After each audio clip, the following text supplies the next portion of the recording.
සත්පුරුෂ පින්තුනි අපි ඔබ සියලු දෙනාට තුන්වෙනි ආශිර්වාදේ ප්‍රාර්ථනා කරලා පෙරවන් ගුණ සිහිපත් කරලා මේ උදා වූ සිංහල දෙමළ අලුත් අවුරුද්ද තුල ඔබේ සියලු බලාපොරොත්තු ඉටු වෙන්න කියලා ප්‍රාර්ථනා කරලා අද උදෑසන මෙතෙක් පාමුල ධර්ම දේශනාව පවත්වන්නට යෙදුණා. පංච නීවරණ ධර්ම පිළිබඳව සාකච්ඡා කරන්නට.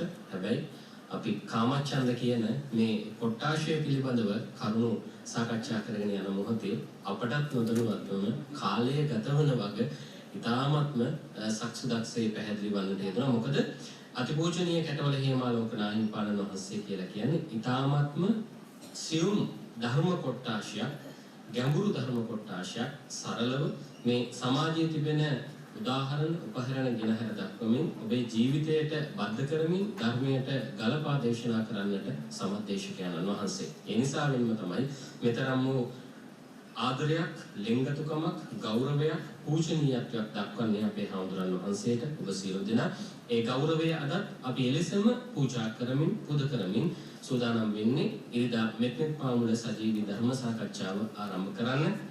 මේ මොහොතේ මා ඉතාමත්ම ගෞරවයෙන් පිළිගන්නවා නැවත වතාවක් ගම්පහ මිරිස්වත්ත හෙට්ටිආදනිය ශ්‍රී සුදර්ශන ධර්ම නිකේතනාධිපති විචිත්‍ර බහනක රාජකීය පඬිත ශාස්ත්‍රපති අතිපූජ්‍ය කැටවල හේමාලෝක නාහිමිපාණන් වහන්සේව මෙතෙන් පාමුල ධර්ම සාකච්ඡාව සඳහා අපි හාමුදුරනේ අපි පංච නීවරණ ධර්ම පිළිබඳව සාකච්ඡා කරන්නට සිදුවත්. හැබැයි අපිට තවත් කොටස් හතරක් පිළිබඳව සාකච්ඡා කරන්නට ඕනේ. ඒතරම් වූ ධර්ම කරුණු රාශියක් ඔබ වහන්සේ ගෙනහැර දක්වන්නට යෙදුණා මේ කාලය හා සංසන්දනය කිරීමත් සමගින්ම. අපි ගොඩක් වෙලාවට දන්නා කරුණක් තමයි අපේ හාමුදුරනේ මේ කාමච්ඡන්ද කියන කොටාශය තුල පුද්ගලයන් ඇදබැද තබා ගන්නවා, පුද්ගලයන් ඇලෙනවා, පුද්ගලයන්ගේ මේ අන්ධ භාවය නිසාවෙන්ම සසර දික් කර ගන්න ආකාරය අපිට දකින්නට පුළුවන්කමක් තිබෙනවා.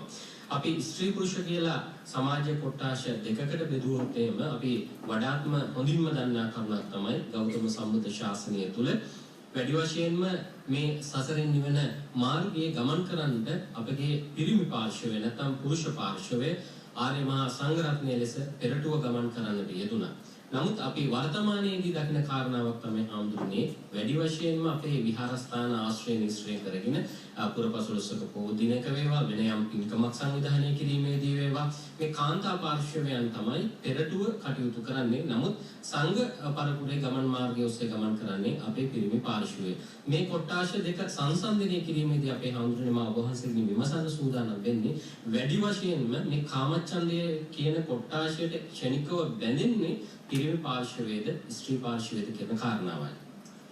පින්වත් ඔබ හැමතෙම තුනරුවනේ අනන්ත සීමිත අනුභව සම්පත්තියෙන් යලි සෙතම ප්‍රාර්ථනා කරමින් සත්‍යක්‍රියා කරමින් පින්යති ඔබ හැමදෙනාටම නැවතත් දහම් සුවඳ වහනය කරන්නටයි මේ සූදානම් වෙන්නේ.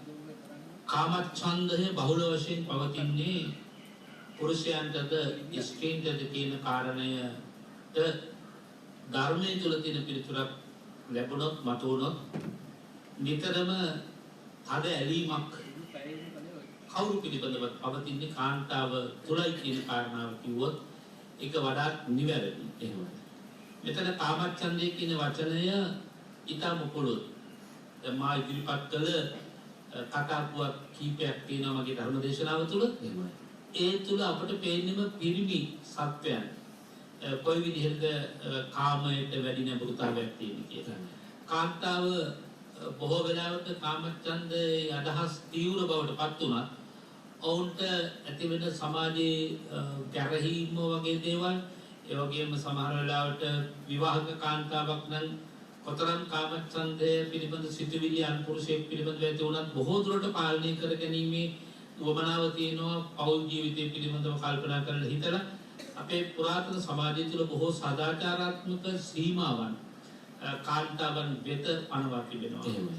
ඒ සදාචාරාත්මක සීමාවන් අද එන්නෙම ඇඳුමින් පැළඳුමින් වේවා මව්පියෝ නිරන්තරයෙන් කාන්තාවට අවවාද කරලා තියෙනවා. සංවරශීලී ඇඳුමින් යුක්ත වෙන්න. අර සිනා නොබසෙන් දසන් දක්වා කියලා කතාවක් තියෙනවා. මම කිව්වා අර ඉත්තිබන්දර කුසබන්දර කියන සූත්‍රයේ සිනාවෙන් බොහෝ වෙලාවට පුරුෂයන් බැඳ ගන්න පුළුවන් විදිහේ සිනාවක් කාන්තාව සතුයි.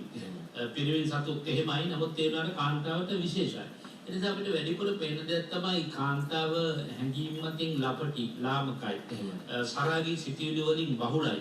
එහෙත් අර මම කිව්ව සීමා බන්ධන යටතේ එදා හැටියට කාන්තාව තුළ කාමච්ඡන්දය පිළිබඳ චේතනා ඇතුණාට ඒවා ඉෂ්ට කරගන්න යාමට ඔවුන් පෙළඹුණු ප්‍රමාණය අඩුයි. වර්තමාන සමාජයේ ගත්තොත් එහෙම බොහෝ පිරිමි කාමයට පොළඹවන්නේ කාන්තාව කියලා කිව්වොත් ඒකේ කිසි වැරද්දක් නැහැ. ඔවුන්ගේ ඇඳුම පෙරදුම දිහා බලන්න ඔවුන් ශරීරයේ ඇඳුම් අඳින්නේ විදි වසා ගන්නට කියන අදහස ඔවුන් තුළ ඇත්තේම නැහැ. ඔවුන් ශරීරයේ බොහෝ වැසීතුත නිරාවරණය කරගෙන ගමන් කරන්නේ ඔවුන්ගේ තියෙන කාමච්ඡන්ද චේතනාවන්ගේ ස්වභාවය, තීව්‍ර භාවය. පුරාණ කාලේ මා කියවනේ බොහොම සංවරශීලීව කාන්තාව ඇඳුම් අඳින ඒ විදිහේ සංවර භාවයක් තිබුණා. අද එහෙම නෙමෙයි කාමච්ඡන්දේ එලිපිට ඉදිරිපත් කරන ආලිංගන නර්තන දිහා බැලුවොත් මේ කාන්තාවන්ට තරෝ ඉන්නවද කියලා හිතෙනවා. සමහරලාට මව් පදවියේ රැඳෙන අයට මේ විදිහට ඇඳුම් පැළඳුම් අඳින්න මේ විදිහට කය නිර්වත්ව තියාගන්න පුළුවන් ඉරියොත් තත්ප දෙක නැති. පිරිසක් වෙලා තියෙනවා නේද කාන්තාව කියන කාරණාව දිහා බැලුවම පිරිමින්ට කාමච්ඡන්ද තියෙනවා. නමුත් ඇඳුම් පැළඳුම් ගෝ හරිය තාම සංවරයි. එහෙම කාන්තාවන්ට වඩා මේක දිහා බැලුවම අපට යම්කිසි පැහැදිලි නිර්ණායකයක් දෙන්න අමාරුයි. මේ අහවලට තමයි වැඩිපුර කාමච්ඡන්ද කියන්නේ කාන්තාවන්ට නැහැ කියලා. කාන්තාවන්ට නෙමෙයි පිරිමින්ට කියලා කියන අමාරුයි. නමුත් මේ සාධක තමයි අපි එකතු කර ගන්න ඕන නේද? කා තුලද කාමච්ඡන්දේ බහුල කියලා. නූතන යුගයේ තුල නම් බහුල වශයෙන්ම තියෙන කාන්තාවන් තුල කියන එකට කවුරුත් මායක විරුද්ධ වෙන එකක් නැහැ. ඔය මම කිව්ව සාධකත් එක්ක සසඳලා බලන්න. නමුත් හැම කාන්තාවක්ම නෙමෙයි. තාම එළ කුල සිරිත් කරු ක්‍රමින් බටහිර පන්නේට හැදෙන්නේ නැතුව අපේ එළ සිරිත් සදාචාරාත්මක ධර්ම තුල රැඳෙන ඉතාමත්ම සුචරිතවත් කාන්තාව වෙන්න උන්ට අපේ ගෞරවය මේ වෙලාවේ පිරිනමමින් තමයි යුගප්සාජනක ලෙස අපේ කාන්තාවන් ගැන කතා කළ යුතුව තියෙනවා කියලා මම කල්පනා කරනවා. එහෙමයි අපේ හඳුරන්නේ දැන් මේ අපි ගත කරන්නේ ශාස්ත්‍රීයත්වය පිළිබඳව කතා බහ කරන කාලයක, එහෙම නැත්නම් අපේ සරුභාවය පිළිබඳව කතා බහ කරන කාලයක, අපේ සංවර්ධනය පිළිබඳව කතා බහ කරන කාලයක, ඒ වගේම සතුට බෙදා ගැනීම මේ හැම ගුණධර්මයක්ම ජීවිත වලට වැඩියෙන් ලං කර ගන්නා කාලයක තමයි අපි මේ තුන්ව ධර්ම සාකච්ඡාව ගෙන එන්නේ. අපි දන්නා වෙනදාට මෙතෙක් පාමුණ සජීවී වැඩසටහනක් ලෙසින් ගෙනාවත් රටේ ලොවේ පවතින වාතාවරණය අනුව අපිට සජීවී ලෙසින් මේ වැඩසටහන කරන්නට හැකියාවක් නැහැ. මොකද පිරිස එක්තැනකට එක්තු කිරීමේ නීතිමය බහදාවක් තිබෙනවා. අපි හැම කෙනාගේම ජීවිතවල යහපැවැත්ම උදෙසා අපිත් යහපත් මාර්ගයක නියැලෙන නිසා අපි මේ වැඩසටහන ඔබේ ධර්මඥානය පහදවන්නට, ඔබට යම්කිසි බිහිතියක් ඇති වුණා නම් ඒ බිහිතියෙන් තොරව ජීවිතය ගත කරන්නට අවශ්‍ය කරන ශක්තිය එක්කාසු කරන්නටයි මේ ධර්ම සාකච්ඡාව, ධර්ම දේශනාව මෙලෙස ගෙන ඒම සිදු කරනු ලබන්නේ. දැන් අපි දන්නවා හඳුනේ මේ දීර්ඝ කාලීනව සමහර ප්‍රදේශවලට ඇඳිරි නීතිය පනවලා නැත්නම් එළියට යෑමේ අවස්ථාව වළක්වලා අපි එක් ස්ථානයකට සීමා කරලා තියෙනවා. මේ සීමා කිරීම කියන කාරණාව තුලින්ම කාමච්ඡන්දය කියන එක දුරු කරගන්නට හැකියාවක් තිබෙනවා නේද කියන කාරණාව ඔබ වහන්සේගෙන් විමසුවොත් එහෙම ඔබ වහන්සේගේ පිළිතුර වන්නේ මොකක්ද අපේ හඳුනන්නේ? සමහර විට අර මම කිව්වාගේ හැබැයි නූතන මෙවලම් ආදී තුල මේ කාමච්ඡන්ද ඉෂ්ට කර ගැනීම කාය ස්පර්ශයෙන්ම නෙමෙයි සමහර රට. දැන් අපි කතාවේ කියනවානේ දැකීමත් එක්තරා කාමයක් කියලා. එහෙම. දර්ශන කාමෝ කියලා කියන්නේ. එහෙම. දැකීමත් එක්තරා දෙයක කාමයක්. දැකීමට පුරාණ සමාජයේ දැන් සමහරට දුවෙක් ආයත ප්‍රේම සම්බන්ධයක් ගොඩනගාගෙන ඉන්නවා නම් එයා ඈත දුෂ්කර පළාතක නෑදෑගෙදර ගිහින් නවත්තනවා. ඒකට පේන්නේ නෑනේ. පේන්නේ නැති වෙනකොට මේක අඩු වේද කියලා බලන්න. කතා කරන්න හම් වෙන්නේ නැහැ. ඒක කතා කරන්න හම් වෙන කෙනා මේක අඩු වෙයි කියන කල්පනාව ඇතුව. නමුත් දැන් අද වීඩියෝ කෝල් එකක් ගත්තාම ෆෝන් එකේ දකින්න පුළුවන්. කතා කරන්න පුළුවන්. ඉතින් ඒ නිසා දැන් අඩු වෙනවද කියන කාරණාව අඩු වෙන්නේ එකම දෙයයි. කාය ස්පර්ශය පමණයි. නැත්නම් බොහෝ වෙලාවට ඔවුන් දැන් මේ කාමයේ තෘප්තිමත් කරගන්න විවිධ ක්‍රමෝපායන් වර්තමාන සමාජයේ තියෙනවා. හැබැයි එහෙම වෙතත් තමන්ගේ මහත්තයා උදේ වැඩට ගිහිල්ලා අවසන් කරාමාට ඔෆ් වෙලා දැන් 9:00ට ගෙදර එන මහත්තුරු නිසා අධික ලෙස චිත්ත පීඩාවට පත් වෙන කාන්තාවන්ට ඔවුන් හොඳටම දන්නවා තමන්ගේ මහත්තයාට වෙන සම්බන්ධයක් තියෙනවා. එහෙ ගිහිල්ලා තමයි මේ ඉන්නේ. දැන් හොඳ වෙලාවට අන්න ඒ වගේ අවස්ථාවන් මේ වෙලාවේ මගේ හැරී ගිහින් තියෙනවා. මේ හොඳින් හෝ නරකින් හෝ පොද අපේ මිනිසුන්ට යමක් හොඳින් කියලා, දහමින් කියලා, කරුණු කියලා තේරුම් කරන්න බැරි වෙච්ච නිසා විශ්වය බලා හිටියා මේ මු කවදා හරි කරුණු තේරුම් ගනින්න කියලා අත්දැකීම්. අත්‍යකින් තුලින්ම ධර්මයේ තුලින්ම තේරුම් ගන්න නැත්නම් ඊළඟට නීතිමය පැත්තෙන්වත් තේරුම් ගන්න සිද්ධ වෙලා තියෙනවා. ඒ නිසා මේක සිද්ධ වුණේ නරකකට නෙමෙයි 99%ක්ම හොඳට සිද්ධ වුණා කියලා මම අහගෙන අදත් එක්තරා වැඩසටහනකදී නෝනාවරු කතා කරලා එක්තරා අමාත්‍යවරුන්ට කියලා තුන අනේ මහත්තයා මේ වෙලාවේ මේ කොරෝනාව අපට තරම් ආශිර්වාදයක් උනේ නැහැ කාටවත් කියලා. ඒකතුමා මොකද කියලා වුණා අපේ මිනිස්සු දැන් බොන්නේ නැහැ. එහෙමයි. ඊළඟට තවත් කාටවත් කතා කරලා අපේ මිනිස්සු දැන් ජයනපස යන විදියක් නැහැ අපේ ආඹරනේ. ඉතින් ඒ නිසා යාන්තම් මේ ගෙදර හැදිලා ඉන්නවා මේ ටිකේවත් මේ පාලනය කරගන්න හිත දිගටම පාලනය කරගන්න ඉන්න පුළුවන් වුණොත් ලොකු දෙයක් කියලා. ඒ නිසා ඔබ කිව්වදී පුතා යම් කිසි සාධාරණකට තියෙනවා. නමුත් ඒ වුණාට අර යන්නේන මාවත මං අහුරාලා ආදරයක් කළ කිය දෝ කිව්වා. ඉතින් ඒ නිසා සමස්ත ප්‍රේමයෙන් වලක් ගන්න බෑ මේ නිරෝධාය පොතර කරලා. ඒකට ඉතින් හිතම තමයි පාලනය කරගන්න ඕන. එහෙමයි. මම ඊළඟට ඔබවහන්සේ කරුණ පහදා දෙන අතරතුරේදී මම කල්පනා කරත් අපේ හාමුදුරනේ දැන් කාමච්ඡන්දයට බැඳීම මේ කම්සප නැත්තම් ස්ත්‍රී පුරුෂ පාර්ශ්වයක් නැත්තම් මේ දෙපාර්ශ්වයේ එක්වීම තුළ පමණක්ම නොවන කාරණාවක්නේ. පිට පංචේන්ද්‍රය තියෙනවා. ගොඩක් වෙලාට අපේ ඇහැ අපේ අතින් වහගන්නට පුළුවන්. රූප පේන්නේ නැහැ. අපේ නාස්පුඩු වහගන්න පුළුවන්, ඇඟිලි තුඩු වලින් වහගන්න පුළුවන්, ගඳ සුවඳ දැනෙන්නේ නැහැ. අපේ දිව තොල්පොට වලින් වහගන්න පුළුවන්, රසය දැනෙන්නේ නැහැ. අපේ කම්පැති අද්දකින් වහගන්න පුළුවන්, ශබ්දය ඇහෙන්නේ නැහැ. ඒකට අපි බැඳීම අඩුයි. හැබැයි මට හිතෙනවා අපේ හාමුදුරනේ දැන් ඔය කාමච්ඡන්දයට දිගින් දිගටම බැඳෙන පුජ්‍යලයා මේ කාමච්ඡන්දේ ඉවත් කරගන්න කියලා මේ ආදී වශයෙන් ක්‍රියාමාර්ග ගත්තත් සමහර විට අතම් කෙනෙක්ට හාමුදුරනේ දැස් ආවරණය කර ගැනීම තුළ වඩාත්ම ඒ රූපය තුළ පිහිටා කටයුතු කිරීමේ අවස්ථාවක් යෙදෙන්න පුළුවන් නේද? ඔව් දැන් දැස වසාගත්තට මනස තුලින් ගත්ත චිත්ත රූප තියෙනවා. එහෙම. ගොඩක් වෙලාවට මිනිස්සු මනසේ චිත්ත රූප වලින් ආධ්‍යාත්මික වින්දනය කරනවා.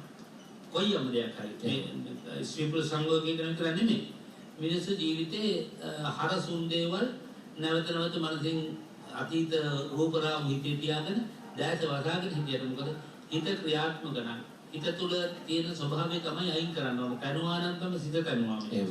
බාහිර උපාය උපක්‍රම ඔබ කිව්ව එකකින්වත් ලැබෙන ප්‍රයෝජනට වඩා හැබැයි ප්‍රයෝජන ලැබෙන්නේ මනස ආවරණය කරගත්තාට පස්සේ. අර මම කියන්නේ නීවරණ බොජ්ජංග සංයුක්තේ නීවරණ වර්ගයේ ඇතුළත් වෙන සූත්‍ර දේශනා 10ක් 7ක්ම තියෙන්නේ මෙන්න මේ සිත ආවරණය කරගැනීමේ වැඩ පිළිවෙල පිළිබඳව අගය කරන සූත්‍ර දේශනා හැටියට. ඒ නිසා ඉන්ද්‍රිය සංවරය කියන එක දැන් අර ඉන්ද්‍රිය භාවනා සූත්‍රයේදී නහොත් ඉන්ද්‍රිය සූත්‍රයේදී භාග්‍යතුන් වහන්සේගෙන් අහුවාම මේ ඔබේ ඉන්ද්‍රිය සංවරණය කොහොමද කරන්නේ කියලා භාග්‍යතුන් වහන්සේ අහනවා එක්තරා ආජීවකෙක්. එතකොට කියනවා අපි ඇහෙන් රූප බලන්නේ නැති වෙනවා කියනවා. එතකොට කනෙන් ශබ්ද අහන්නේ නැති වෙනවා කියනවා. ඒක තමයි කියන අපේ විමුක්තිය.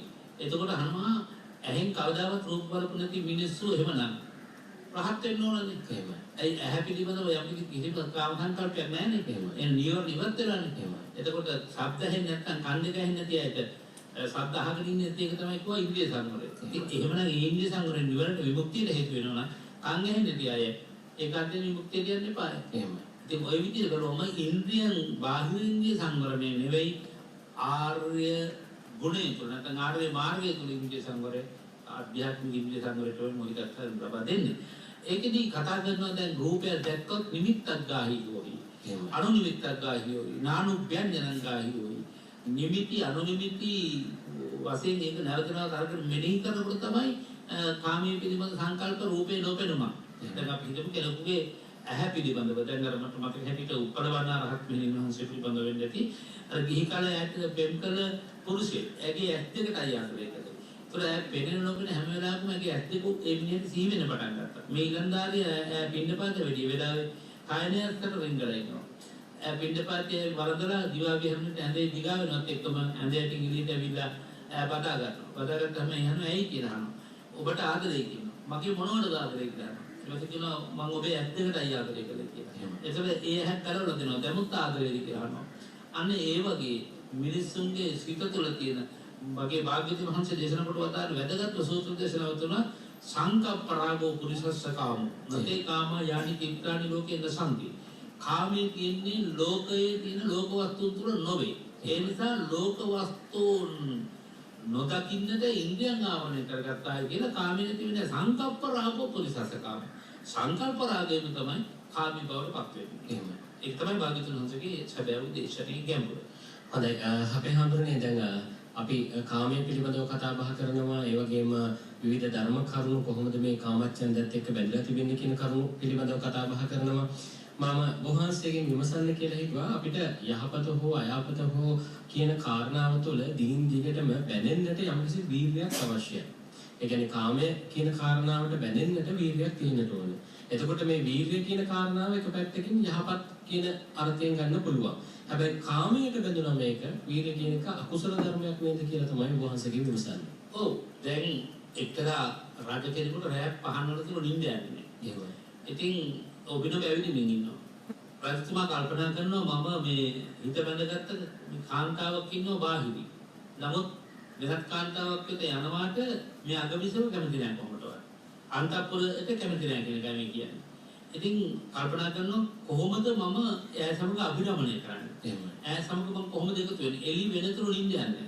ඒ මොකද කාමී තෘප්තිමත් කරගැනීමේ වීර්යය නිරන්තරයෙන් මේ දෙනවා. එහෙමයි. අපිට පේනවා මේ අර බම් කිව්වා වගේ මිනිස් සමාජයේ තුල ගත්තත් කාමී තෘප්තිමත් කරගැනීමට කොච්චර බොරු කියනවද මිනිස්සු? එහෙමයි. බොරු කියමින් උපාය උපක්‍රම යොදමින් වීර්යය යොදනවා තමන්ගේ වැරදි පැත්තේ කාමී තෘප්තිමත් කරගැනීම සඳහා. ඉතින් අනිත් පැත්තෙන් ඔබ කිව්වාගේ කුසල පක්ෂය ගත්තොත් දැන් නිතසනසිල්ල බුදු හිමිරුව දැකීමයි කිව්වා.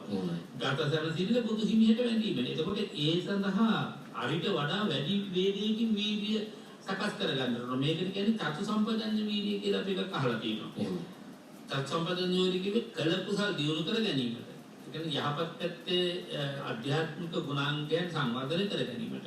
උපන් ගුණාංග සංවර්ධනය කර ගැනීමට උපන් ගුණාංග උපදවා ගැනීමට.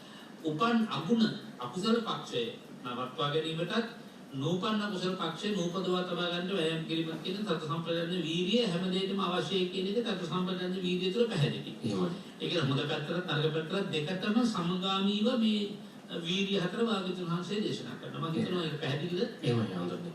හඳුන්නේ අපි දැන් ක්‍රමක්‍රමයෙන් මේ බක් මාසයේ මැද හරිය ගෙවා දමමින් අපි ඊළඟට වෙසක් මාසයේ අපිට ඉතාමත්ම වැදගත් වන්නා වූ කාල සීමාවක් ආරම්භ කරන්න සූදානම් වෙන කාලයක. නමුත් අපේ හිතට ගොඩක් වෙලාවට මේ දිනවල මේ වකවානුවේ ගත වෙන්නේ පසුබෑමට ලක්වන කරුණු. හිතේ කුංචි දෙගිඩියාවක් තිබෙනවා. ඉදිරියේ අනාගතයේ කොයි වගේ වෙයිද අපිට. මෙන්න මෙහෙම ගත කරන පුද්ගලයන්ට නැත්නම් මෙහෙම ගත කරන අපේ සදහවතුන්ට නිශ්චිත අදිෂ්ඨානයකින් මේ ආරම්භ කරන ලද ජීවිතය සාර්ථකව සියලු දෙනා සමගින් එක්කාසුව කටයුතු කරන්නට අවශ්‍ය කරන ධර්ම මාර්ගයයි අපි මේ කියලා දෙන්නේ. අපි පවුලක් වශයෙන් එකට අත්වැල් බැඳගත්තා. ගොඩක් වෙලාවට වෙනදාට නම් සතුටු වුණා, විනෝද වුණා. හැබැයි මේ සතුට විනෝදයේ මේ මොහොතේ අපිට ළඟා කරගන්නට හැකියාවක් ලැබුණේ නැහැ. ඒ තුල අපි වඩාත්ම ආධ්‍යාත්මික ජීවිතය සුවපත් කරන්නට කටයුතු කළා. අපි දන්නවා ගොඩක් වෙලාවට වෙනදාට නැසුණු පිරිත් සූත්‍ර දේශනාවන් නිරන්තරයෙන්ම අපේ දේශවලට සමීප වන අවස්ථාවන් අපිට අහන්න දකින්නට ලැබුණා. මේ තුල මේ ඇති කරගත්ත උත්හාන වීර්යය ඉදිරියට පවත්වාගෙන යාම සඳහා අපි අනුගමනය කළ යුතු ක්‍රියාමාර්ගයේ මහා සංඝරත්නයේ හැටියට කොයි ආකාරයෙන්ද ක්‍රියාත්මක කළ යුත්තේ? තථාගතයන් වහන්සේ නිරන්තරව දේශනා කරනවා ආරබ්ධ ධාතු, නික්කම ධාතු, පරක්කම ධාතු කියලා ඇති කරගත්ත හොඳ ගුණ සම්පන්නතාවයන් ඉදිරියට පවත්වාගෙන යන්නට නිරන්තරයෙන් අපි වීර්යය කළ යුතුයි කියලා. එහෙමයි. ඒකට භාග්‍යවතුන් වහන්සේ උපමාවක් දේශනා කරනවා. ඒක සුප්‍රසිද්ධ උපමාවක් ආරබත නික්කමත යුන්ජත බුද්ධ ශාසනය. එහෙමයි.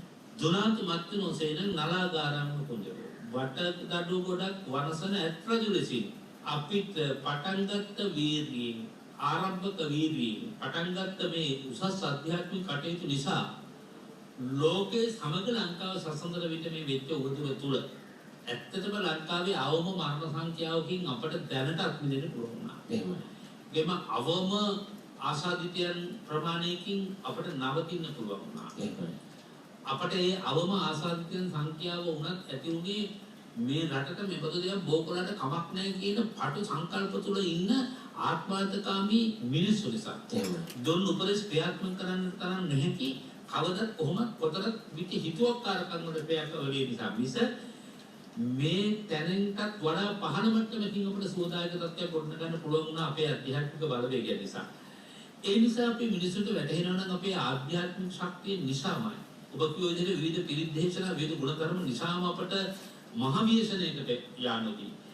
අවම මට්ටමේ මේක වළක්වා ගැනීම හැකියාව ලැබුණේ අධ්‍යාත්මික ශක්තිය නිසා නම් ඒ අධ්‍යාත්මික ශක්තිය දිගින් දිගට පවත්වාගෙන ගියොත් මෙතරම් භයානක දෙයක් මේ ආකාරයට වළක්වා ගන්න පුළුවන් නම් ආධ්‍යාත්මික ශක්තියගේ අනුභවයෙන් අපේ සරල ජීවිතයේදී මා කිව්වා අපි సంతානිය තමයි සකස් කරගත යුත්තේ නැතුව මේ අර දෝෂ මේ දෝෂ නෙමෙයි මිනිස්සුන්ගේ හිතේ දෝෂ ටිකක් අඩු වුණා මේ කාල සීමාව තුළ බලන්න බොහෝ විට අසත් ධර්මයට අයුක්තියට ඇරලා තිබිච්ච දරවල් හුඟක් ඉබේටම වෙහිලා ගියා ඒ හේතු නිසා මිනිස්සු බලහත්කාරයෙන් හරි ධර්මයට පිළිදන්න උත්සාහ කළා ඒ උත්සාහය අදට වඩා පළතරන්නේ පළදරිය යුත්තේ පළප්‍රයෝජන ලැබිය යුත්තේ තේතයි මේක මේ ව්‍යසනකාරී තත්ත්වයේ පහළ ගිය වහාම මිනිස්සු ඉවත් කළොත් වෙන්නේ මිනිස්සුන්ට ආපහු තිබුණට වඩා භයානක තත්ත්වයක් උදාපත් වෙනවා. එහෙමයි. අන්න ඒ බය මිනිස්සු තුළ ඇති වෙන්න ඕනේ. යමක් පවත්වාගෙන යාම සඳහා යමක් රැක ගැනීම සඳහා අපිට දැන් බය කියන එක ගත්තොත් ගෙදරක් ආරක්ෂා කරගන්නේ. අසල්ගේ සොරකම් ගිය දවසක පොල් සිටින් ඉන්නේ තම ගේරක් කිව්වනේ. ඒ වගේ දැන් අපි මේ වෙලාවේ ඇත්තටම ඉන්නේ එහෙමයි. අපි හැමදාම අපේ ප්‍රවෘත්ති බැලුවොත් ලෝක ප්‍රවෘත්ති අපි විශේෂ කොට අහලා සාපේක්ෂව බල ලංකාව ගැන සතුටු වෙනවා. එහෙමයි. අසල්වාසී රට තුල මේ වගේ නම් තත්ත්වයේ අපේ රට කොච්චර හොඳද කියලා බලනවා. ඒ විදිහට මිනිස්සු අද තියෙන මේ කැපවීම හෙට ඉවත් නොකොට දිගින් දිගට මේක පවත්වාගෙන යන ආධ්‍යාත්මික පැත්ත. අනිත් පැත්තෙන් ආද හැම ගෙයක් දොරක් තුළම අඩු ගානේ දි รา ගේ වැහි පිහිල්ලක හරි කොටකොලයක් ඉන්නවද? එහෙමයි. රතලුණු ගෙඩියක් හිටව ගන්න මිනිස්සු කල්පනා කළා. එහෙමයි. මේවා මේ ඉස්සරත් මේ විදිහට ලොකු උණුසුමකින් අපේ මිනිස්සුන්ගේ තියෙන පටන් ගන්නකොට ලොකු උණුසුමකින් සෝඩා බෝතලයක දෝවගේ කියලා අපි කියන්නේ. පටන් ගන්නවා ටික කාලයක් යනකොට මතක නැතලා ඒ ගහකට වතුර ටිකක් පස්ස දාන්නේ කොක්ක මැරලා ගිහලා ආපහු ඔන්න ඔය කඩෙන්ම ගම්මු. වියදම් කරලා මහන්සි වෙනට වඩා කඩෙන් ගන්න එක හොඳයි කියලා ආයි මිනිස්සු ඒකට වැටුණොත් ඊළඟ වියදන්නේ එනකොට ආයි කලබල වෙන්න වෙනවා. අපි හැමදාම කරලා තියෙන්නේ හොද මඩේ දාන එක හැමදාම. ඒ නිසා මේ වෙලාවට අපි කල්පනා කළොත් අපි හේදුවා දැන් ආයේ මඩේ දාගන්න නැතුව ජීවිතේ පවත්වාගෙන යන්න ඕන රටක් වශයෙන් ගත්තොත් රට මඩේ දාගන්න තිරෙට යන්න ඕන කියන හැඟීම ඇති කරගත්තොත් දැන් ඒකට මේ වෙලාවේ අපිට මූලික අනසක දෙන ජනාධිපතිතුමාගේ සිට අගමැතිතුමාගේ සිට ත්‍රිවිධ හමුදාවේ සිට පොලිසියේ සිට සෞඛ්‍ය අංශවල සිට දෙන මේ ශක්තිය සහයෝගය අපි දිගින් දිගට පවත්වාගෙන යන්න ඕන. අපි ඇඳුම් මාරු කරනවා වගේ ආණ්ඩු මාරු කරන්න කල්පනා කළොත් හෙට දවසේ අපි යෝගී අකුතක් જાතියක් නෙවෙයි. එහෙමයි. අද මේ තියෙන තත්ත්වය මෙලෙසින් පවත්වාගෙන යන්න පුළුවන් රාජ්‍ය පාලනයේ ඉඳලම සියලුම බලධාරීන්ගේ අප්‍රමාණ කැපවීම නිසා. එහෙමයි. ඔවුන්ගෙන් තවදුරටත් ඉදිරියට මේ මෙහෙවර මේ රටට යොදා ගන්න තරම් මිනිස්සු පීක්ෂාසහගත වුණා. මධ්‍යස්ථ මත දැකුවොත්. එහෙමයි. දකින්න හොඳ සම්මාදිතයක් ඇති කරගත්තොත් මිනිස්සු මොන ඡන්දයාවත් ආයි ආණ්ඩු වෙනස් කරන්න කල්පනා කරන්නේ නැහැ. එහෙමයි. හිත දෙකම තියෙන මිනිස්සු නා. එහෙමයි. කට්ටකය දාන්නක මිනිහට තියෙන හිස විතරයි. හිත නැහැ. එහෙමයි. ඒ නිසා හදවතට තමයි අපි හැමදේම දැනෙන්නේ. ඒ නිසා මිනිස්සු අදට වඩා හෙටට වඩා අනිද්දාට මේ රටේ ආරම්භ වීර්ය නික්කම ඉදිරියට පවත්වාගෙන යන්න.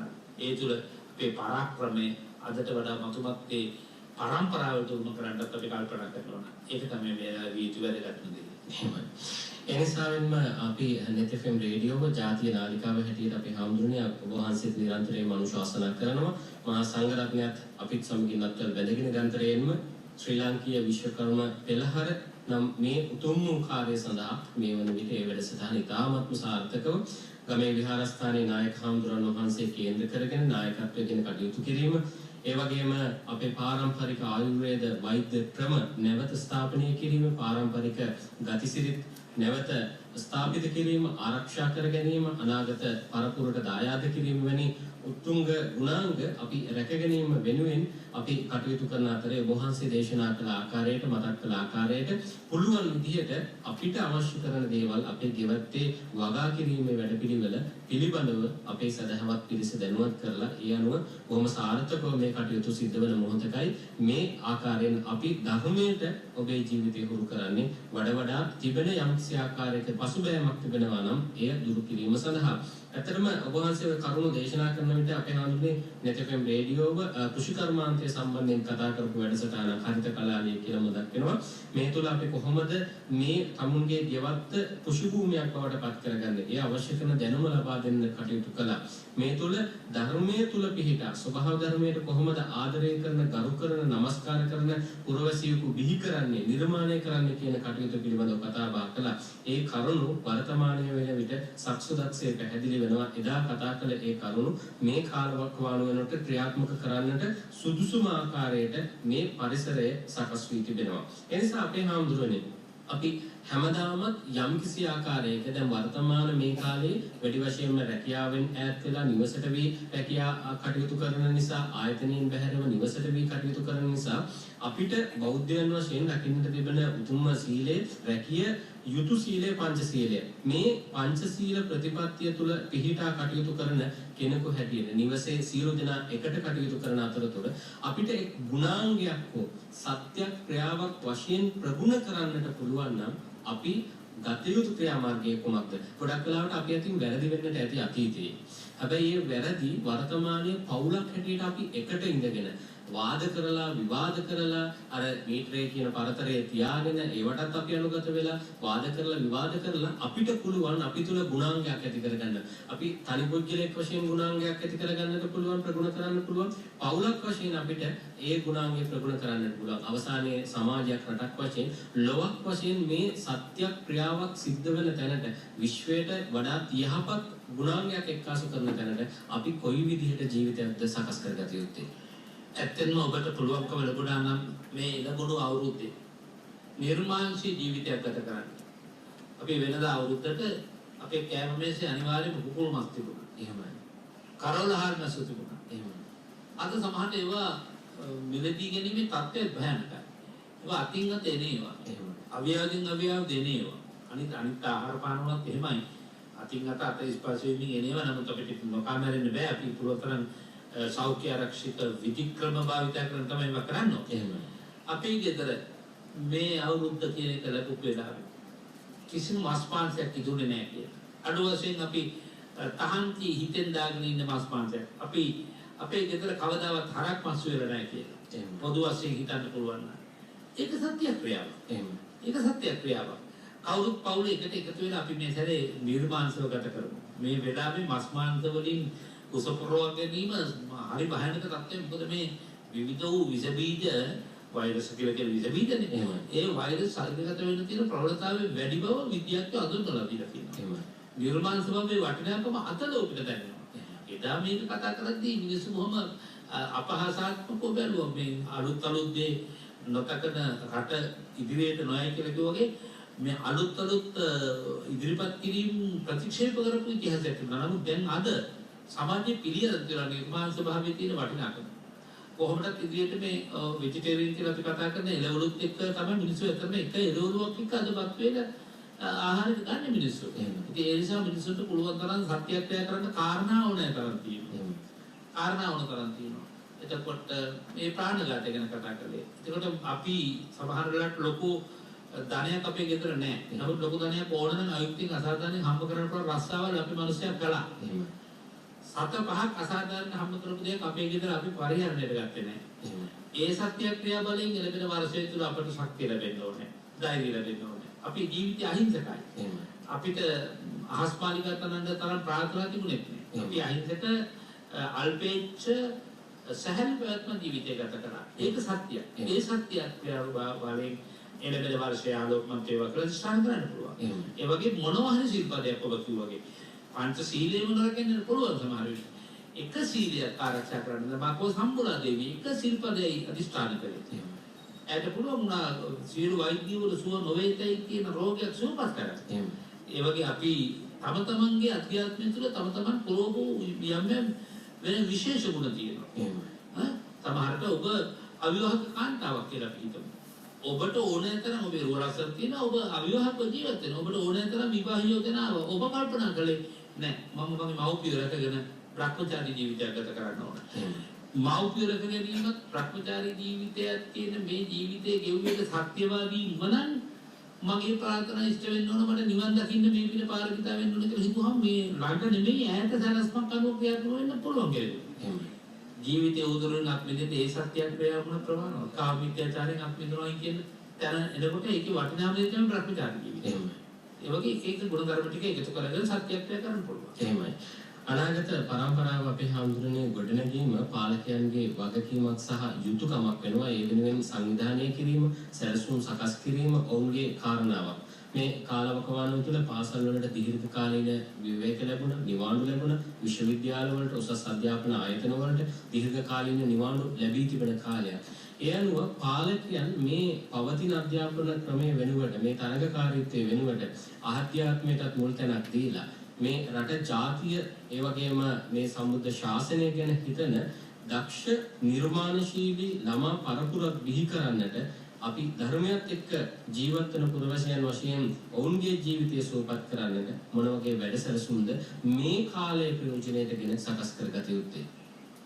මේ වෙනකොට ශ්‍රී ලංකා පුස්තකාල මණ්ඩලය සහ අපේ අධ්‍යාපන අමාත්‍යාංශය එකතු වෙලා මේ රටේ තියෙන සියලුම පාසල් නියෝජනය වෙන විදිහට ශාස්ත්‍රීය නිර්මාණ මේ ගත කරන කාලේ නිකරුණේ ගත කරන්නේ නැත්නම් දරුවන්ගේ ජීවිතේ ශාස්ත්‍රීය නිර්මාණ ඒවා වැඩිපුර ආධ්‍යාත්මයට බල කළ කලාවට බල කළ ශාස්ත්‍රීය නිර්මාණ ගොඩනගමින් පිටු 15 පුංචි පොත් ලියලා අධ්‍යාපන අමාත්‍යාංශයට යොමු කරන්නට කියන ආරාධනාව දැන්න කරලා තියෙනවා. ඒක 10000 සීමාව නෙමෙයි පාසල් තියෙන 10000 කරනවක් නිසා 20000ක් 30000ක් කමක් නැහැ පොත්පත් ඉදිරිපත් කරන්න දරුවන්ට පුළුවන්කම තියෙනවා. ඒ වගේම ඔවුන්ට ඉදිරි කාල සීමාව තුළ විශේෂයෙන් අපේ රටට අන් කවරදාකවත් ආධ්‍යාත්මික සංවර්ධනය පිළිබඳව හේවත් ආධ්‍යාත්මික ගුණවගාව තුළ තියෙන වටිනාකම් පිළිබඳව අත්දකින්න ලැබුණා මේ කාලේ. ඉතින් ඒ නිසා අපි කොතෙක් මේක කටින් කිව්වත් අත්දැකීමක් ලැබෙන තුරුම ආධ්‍යාත්මීය ප්‍රතිඵල උරගවරන්න බැරි වුණා. අද මේ ආධ්‍යාත්මික ප්‍රතිඵල උරගවරන්න පුළුවන්කම ලැබුණා. අනාගතයේ දරුවන් තුළට මම හැමදාම මේ වසර ගණනාවක් තුළ කිව්වා අපේ ආධ්‍යාත්මික හදන්නේ ධර්මයේ තුලින්. එතකොට පාසල් වල තියෙන්නේ අවම කාල පරිච්ඡේදයක් ආගම වෙනුවෙන්. කාල පරිච්ඡේද දෙකයි තියෙන සතියකට. එහෙමයි. එතකොට අපිට පුළුවන් නම් අපිට දැනෙනවා නම් අපේ පාලකයන්ගේ ඇස්සරෙනවා නම් මේ දරුවන් තුළ ආධ්‍යාත්මික සංවර්ධනයේ දැනුමින් සහ ආකල්ප වශයෙන් ගොඩනගන්නට තියෙන හොඳම විධික්‍රමය තමයි ආගමේ සිතුවිලි හදවතට සාන්ද්‍රණය වෙන්න නිරන්තරයෙන් ඉඩකඩ සලස්වනවා කියන එක. එහෙමයි.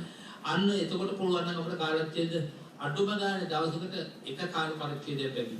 ගණිතයේ තියෙන වගේම කාලච්ඡේද 5ක් හදන්න ඕනේ. එහෙමයි. එතකොට මේ තරංගකාරී මේ යන්න තියෙන අධ්‍යාපන රටාව තුළ මානසික සමබරතාවයෙන් දරුවන් පෝෂණය වෙනවා. මොකද ආගමේ ආభాෂය විතර ලැබෙන නිසා. ඊළඟට ඔවුන් ජීවිතය තුළ පරාජිත අවස්ථාවන් විදතරා ගැනීමට පරාජය බාර ගැනීමට ඒ තුළ උපේක්ෂාවට පත් වීමට අවශ්‍ය කරන ශක්තිය ලැබෙනවා දරුවෝ. ඒ දරුවන්ට ඒ නිසා විශේෂයෙන් වැදගත් වෙන්නේ ආගමික ගුණ සුවඳතුව. විශේෂයෙන් ඊළඟ කාරණේ තමයි මම කියන්නේ විශ්වවිද්‍යාල මට්ටමට ගියත් ඕනෝන අදහන ආගමට අනුව ආගමික පේපර් එකක් තියෙනවා මොන විෂය ධාරාවෙන් එළියට ආවා. එහෙමයි. වෛද්‍ය විද්‍යාව ගත්තත්, ඉංජිනේරු අංශය ගත්තත්, කලා අංශය ගත්තත්, වාණිජ්‍ය අංශය ගත්තත් මේ හැම අංශයකම අය ආගමික ප්‍රශ්න පත්‍රයකට උත්තර දෙනවා. පොඩි රිසර්ච් එකක් කරලා, ප්‍රැක්ටිකල් එකක්. න්‍යායික විතරක් නෙමෙයි. ඕනම අත්දැකීම් එක්ක හොඳ නිබන්ධනයක් කොට ගන්න පුළුවන් නම් උපාධියත් එක්ක. එතකොට මේ රටේ මිනිස්සු මොන ශේෂ්ත්‍රයකට අයුක්තිය අසාධාරණයට කටයුතු කරන්න එකක් නැහැ. හේතුව තමයි ඔවුන්ට ආගමික අභ්‍යාසයක් ප්‍රායෝගිකව ලැබිලා තියෙනවා. අද හිතන බලන්න. බෞද්ධ ශිෂ්ටාචාරය වෙන විෂයක් කරන කලා විෂය ධාරාවට අනුගත ශිෂ්‍යයෝ විතරයි සාමාන්‍ය පිළින් පස්සේ ආගම පිළිබඳව අත ගන්න. එහෙමයි. අනිත් අය ඔක්කොම සාමාන්‍ය පිළින් පස්සේ විභාගයට ලියන්න පොතපත කියවු මිසක් ඊළඟට ආගමක් දහමක් නැති පිරිසක් බවට ඉබේටම අධ්‍යාත්ම ශාස්ත්‍රය විසින් හරවලා තියෙනවා. එහෙමයි. බලන්න තරගකාරීකේ පස්සේ පණයලා උගල මේ ආගම ඉගෙනගෙන කාටද හරි ගියේ කියලා මේ පෞගේ කාර්යයට පාලකයෝ ඉදිරිපත් කරන්න කරුණු. එහෙමයි. මොනතරම් භයානකද බලන්න.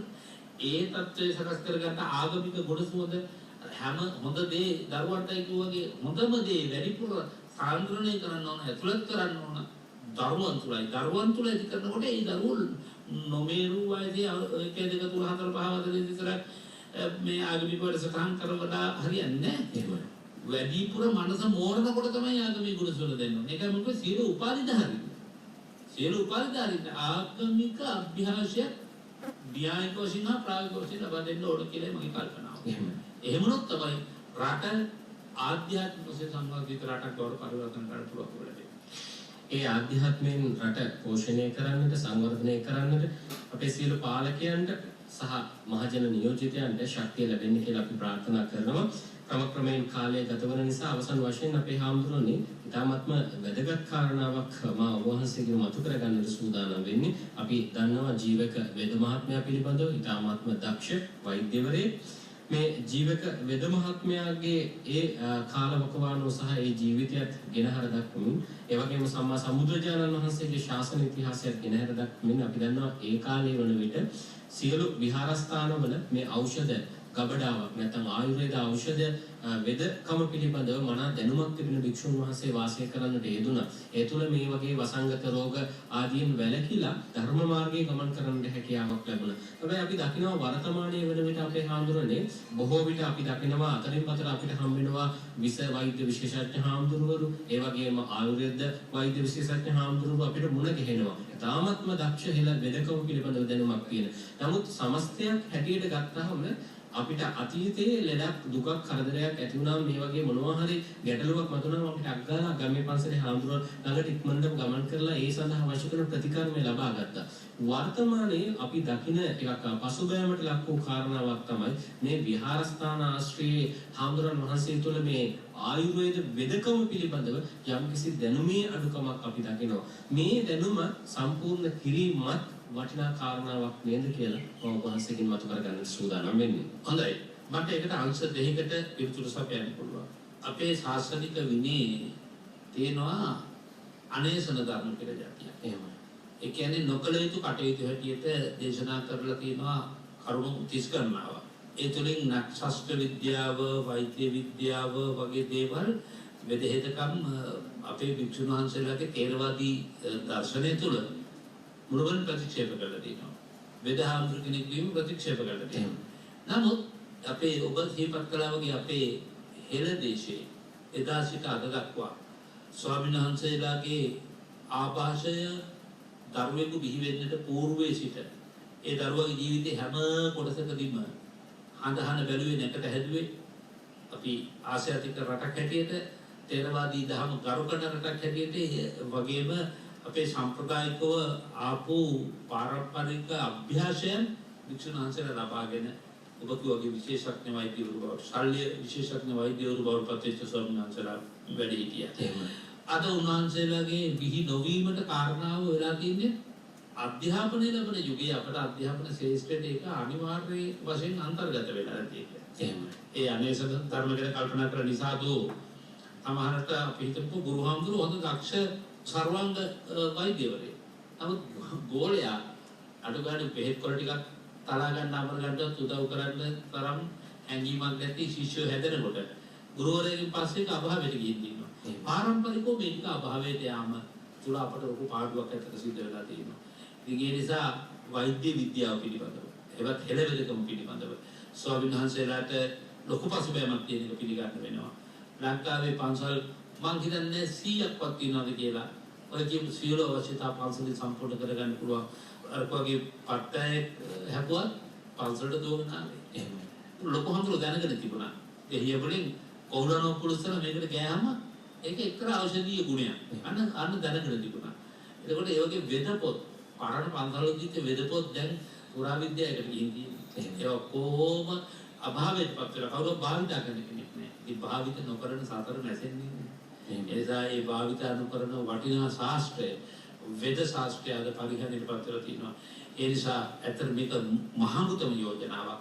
ඉතා වැදගත් යෝජනාවක්. කාලීන වශයෙන් වැදගත් යෝජනාවක්. ඒ නිසා අපිට පුළුවන් වුණොත් අපේ අධ්‍යාපන අමාත්‍යාංශයේ පිරිවෙන් අංශයට විශේෂයෙන් හෙළ වෙදකම පිළිබඳව අර මං කෝ න්‍යායික හා ප්‍රායෝගික අවබෝධයක් ලබා දෙන ප්‍රශ්න පත්‍රයක් හදන්න.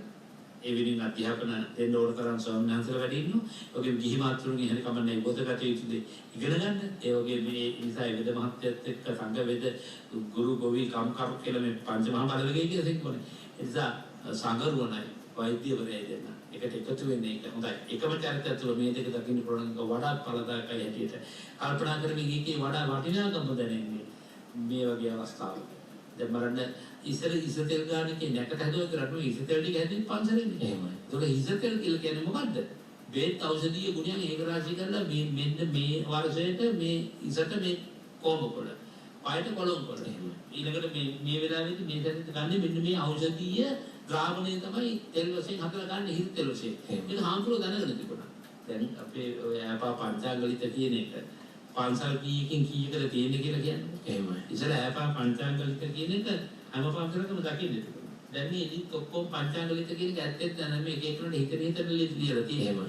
ඉස්සරල් අපේ නායක හාමුදුරුවෝ මට මතකයි තිබුණා අල්මාරියක් විතර 1940 ගණන් වල විතර ඉඳලා දිගටම ආපා පංචාංග ලිත් ටික.